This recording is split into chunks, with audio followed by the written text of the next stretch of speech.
पुण्यात्माओं, हम जैसे वर्तमान के मानव से भी हमारा पाला पड़ा है, और आज से 55 वर्ष 50 वर्ष पहले जब हम कुछ जानने योग्य हुए वो समय भी हमने देखा है।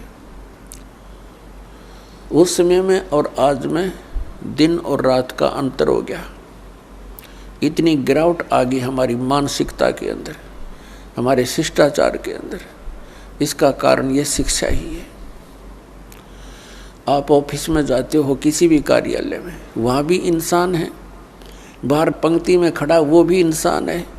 कोई दया धर्म नाम की चीज़ नहीं रह रही।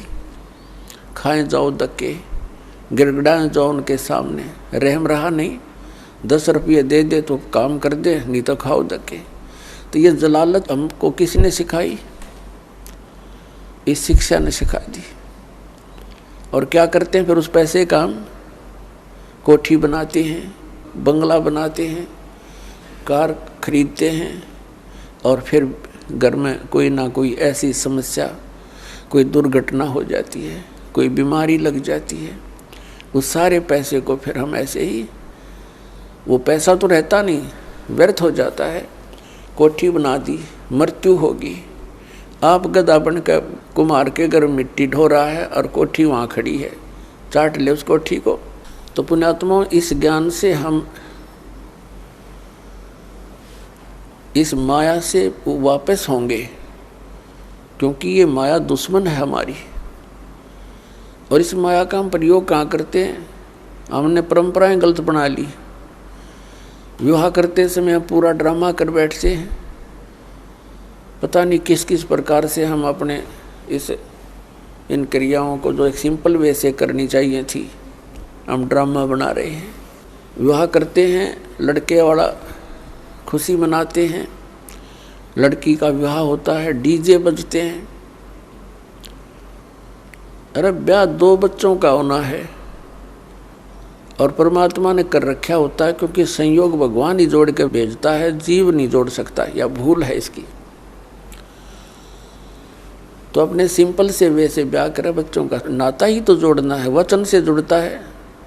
ठीक है भी, हमारे आपका बेटा पसंद है, वो कह दे भी हमारे आपकी लड़की पसंद है, दोनों बच्चों का विवाह मंजूर हुआ, हो गया ब्याह। और इसमें क्या देर लगे थी? अब हमने देखा, समाचार पत्र में पढ़ा, पहले दिन डीजे बजा रहे हैं, लड़के का विवाह था, बहनें भी डांस कर रही हैं, माँ भी डांस कर रही है, गली में खड़े होकर। और सब कंजर हो गए हम, इंसानियत भूल गए कति। अगले दिन क्या होता है कि विवाह के लिए जा रही थी बारात, रास्ते में दूल्हे वाली कार टकरा गई एक ट्रेल लेते हैं, दूल्हा मर गया, साथ में और बैठे थे 6-7, वो मर गए। पहले दिन तो खुशी मना रहे थे, अगले दिन टक्कर मार कर रो रहे हैं। तो इस काल के लोक में और हम बकवाद करें, इसलिए कर रहे हैं क्योंकि हमने भांग पी रखी है, नशा हो रहा है हमारे। नशा उतर जाएगा जब ये चीज़ आपने ऐसी दुश्मन दिखाई देंगी जो ड्रामा हम करते हैं। एक समय नानक साहिब जी के पास भक्त कोई व्यक्ति चले गए और कहा, महाराज जी आप ऐसे रहते हो खोए खोए से, आप कभी खुश नजर नहीं आते, आपका चेहरा ऐसा रहता है जैसे महादुखी प्राणी होया करे, और आप तो महापुरुष हो, आपको काहे की टेंशन है। तब नानक साहिब जी ने कहा, भी ना जाने काल की कर डारे, और किस विध ढल जा पासावे, और जिन आते सरते मौत खुड़क दी, उन्होंने केड़ा हंसावे। अब ना जाने कब के बिजली गिर जा, 1 सेकंड का भरोसा नहीं, 1 सेकंड का। और हम फिर भी यहाँ फूले नहीं समाते। तो ये हमारी इस अज्ञान का ही कारण है, और इस भांग जो हमने पी रखी है माया की, इसका प्रभाव है। ये सत्संग से, परमात्मा की भक्ति से ये एंटीबायोटिक है, इस भांग का नशा उतर जाएगा। ये उतरने के बाद देखना फिर कितना आपका वजन हल्का होगा, आपकी रुचि नहीं रहेगी कितने सांग सिनेमा देखने की।